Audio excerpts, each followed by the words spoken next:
hindi po masyadong makarelate ang mga Gen Z, mga bagong henerasyon sa abacus method. Kasi ano ba yung abacus? Mukhang hindi talaga nila inabot. Kaya naman, palitan na lang po muna natin ang pangalan ng abacus method natin. Gawin nating, ayun no, squid ball method. Ayan yung stick oh. Ayan mga squid ball, parang mga jeans. Ito. Ayun, squid ball method. Gagawin natin yan mga kaibon sa mga tanong nyo. Ito lang ang sasagot lagi sa mga tanong nyo. Okay. Tingnan natin, ito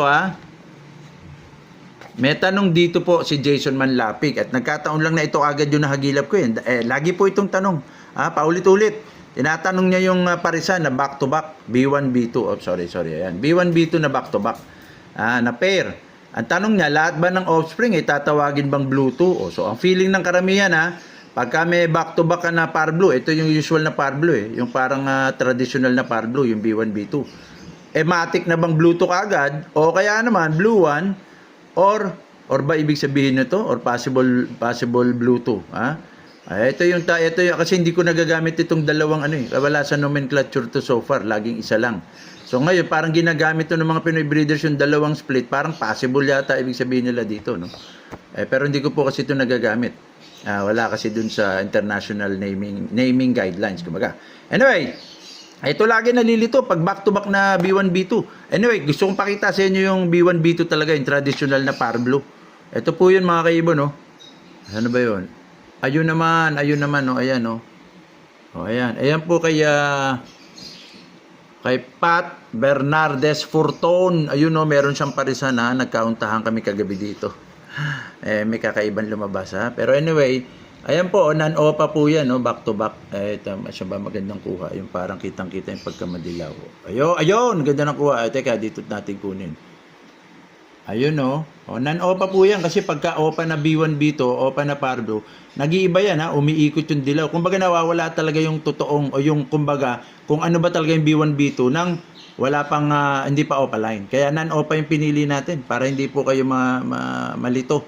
Ito po talaga ang B1, B2, wala pang ang kargang violet yan So yan po yung tinatawag na, sabihin na lang natin na talagang walang ibang karga kundi B1, B2 lang. Pagpalagay natin na walang split ino, wala rin kargang dominant na mutation kasi walang violet.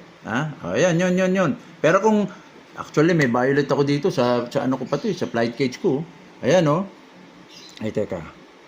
Ayan double factor violet pa yan, may dark gene pa yata. Ayan po yung ayan, non-OPA din po mga kaibo, no. Pag naglagyan ng double factor violet, yan ang lumalabas. Kung may isa pang dark gene, medyo madiin talaga. Okay, so eto na mga kaibon. Squid ball method tayo. B1, B2 B1, B2. Back to back. B1, B2.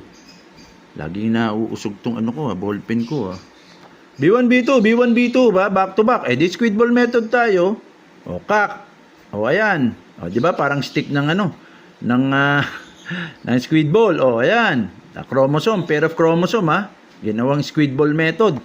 Lagyan natin ng squid ball yung mga genes nire-represent niyan mga genes.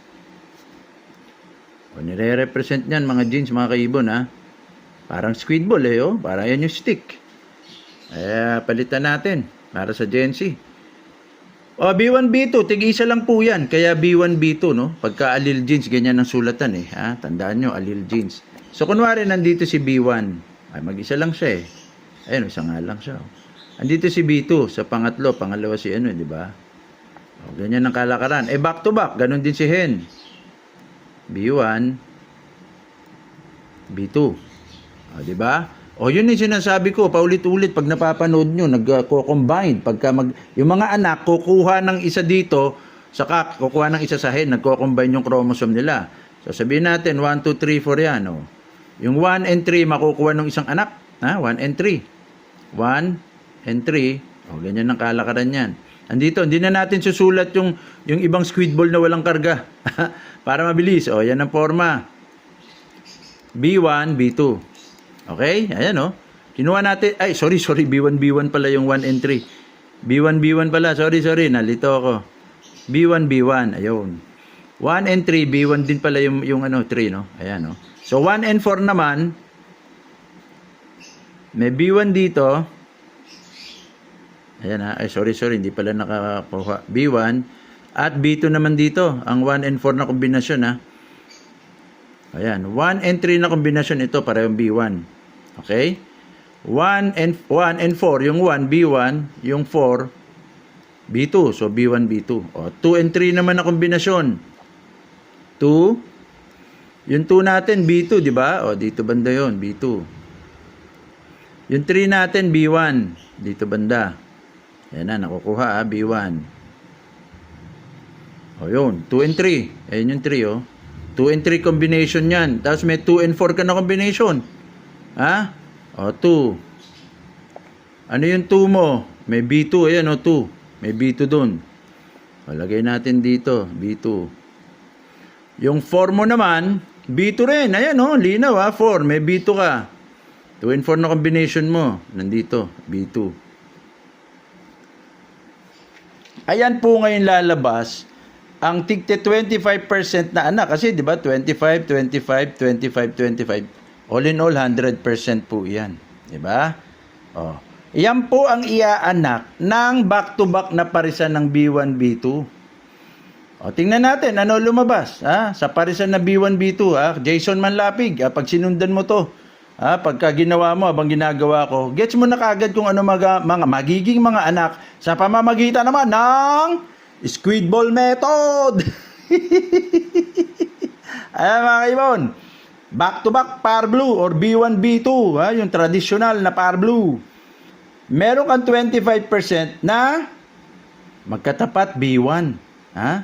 Homozygote B1 or visual blue 1. Ha? Meron kang 25% na visual blue 1 or homozygote kasi 'di ba magkatapat at parehong color na B1 or parehong color genes na B1 or parehong color mutation na B1. Kaya, okay ha, tatapat natin dito 'yan ha. Ayun, teka, papalitan ko na kaya itong ballpen ko ha. Ayan ha, meron kang 25% na blue 1. Ayun no. 25% ng iaanak, blue 1. O, diba? Kasi ginawa mi squid ball method, sabi sa inyo eh. Pag ginawa nyo po ito, yung prosesong ito, ay ang daming masasagot, mawawala lahat yung kalituhan nyo. O, di may 25% ka na kombinasyon, ano yun? B1, B2. Kasi di ba yung 1, may B1. O, di ba? Linaw. Yung 4, ayan yung 4, may B2. So, nag-combine. So, B1, B2 siya. So, may another, ayan no, 25% na B1, B2. Okay? Ay, kombinasyon ng 2, may B2, di ba? Kombinasyon ng 3, may B1. Kaya, may B2 at B1. O, ayun na naman. Pareho lang. May 25% ka na B1, B2 uli. O, diba? Yung kombinasyon ng 2 tsaka 4. O, diba? Boy, squid ball method lang katapat, mga kaibon. Squid ball method. Paulit-ulit. 2 and 4. Ayun na. Ano ba yung 2? May B2. Ayun, no? Yung 2. 2 na pangat pa. Yan, may B2. Yung 4, may B2. Parehong may B2, magkatapat, identical, homozygote B2 ang tawag dyan, or visual na B2. Ayaw. Ayan ha, 25% ng iaanak. Ha? B2 or blue 2. O, hindi ka na ngayon magtataka, di ba? Tinatanong ni ang gulo na yung spelling, yung blue 2. Ha? Tinatanong ni Jason Manlapig eh. Ito. Sir, back to back, B1, B2 ang pair. Lahat ba ng offspring nila itatawagin bang Bluetooth? O di ba akala niya matik Bluetooth lahat ang ilalabas. Dahil pinilit ko si Jason Manlapig na gawin ng squid ball method. Sinundan niya ako eh. Malamang sinusundan niya ako ngayon habang pinapanood niya to. Sir, ginawa ko rin. Sasabihin niya sa isip niya, aba, eto nga lumabas. Eto pala magiging anak. 25% blue 1. At 25 plus 25, dahil pareho naman, 50%, ayun, gawin na natin ganito, 50% B1, B2 ang iaanak. At 25%, ayun, yung sinasabi mo na Bluetooth po ba ang lalabas? 25% lang po ang Bluetooth na ilalabas. Ayan po ang resulta ng parisan na B1, B2. Oh, so ngayon, hindi nyo naiisipin, Bluetooth ba ilalabas? Alam ko na, sir, nung sinundan ko yung squid ball method. Nung sinundan ko, sir, nakita ko, 25% pala Blue 1, 50% B1, B2, o yung par blue na sinasabi, at 25% Blue 2. Ngayon, walang pinagkaiba yung Blue 1 na phenotype sa Blue 2 na phenotype. So, lalabas mga kaibon, mukhang normal blue, 50%. No? 25% plus 25%. Mukhang normal blue ang ilalabas. Hindi nyo ngayon malalaman kung ano yung Blue 1 doon at Blue 2. Kaya iti-test breed nyo. Ayun, dilinaw ha. Ayun mga kaibon, o diba? B1, B2, back to back. Di maglalabas ka ng 25% na Blue 1, 25% na Blue 2, at B1, B2, 50%. Diba? Balikan nyo lang yung kaninang squid ball method. Guess nyo kagad. Legit na kayo ngayon pag may buyer kayo. Sir, bibiling ko yung back to back nyo na par blue, yung B1, B2 nyo. Ano ba yung anak nito? Sagot kagad. Ha? Kabisado yung squid ball method Aba, maglalabas siya ng 50% par blue rin, yung B1, B2. Yung another 25% blue 1. Yung another 25% blue 2. Kaya lang, hindi natin malalaman kasi parang normal blue ang kulay. So, iti-test breed mo. Iyon ang sagot. Di ba? Legit na legit ka sa buyer mo. Tapusin muna natin dito mga kaibon dahil para hindi information overload. Isa lang naman ang lagi natin sinasabi, yung slogan natin, tsaka motto. Ano uli yun? Pag may basihan, legit ang paliwanagan. Hasta la vista!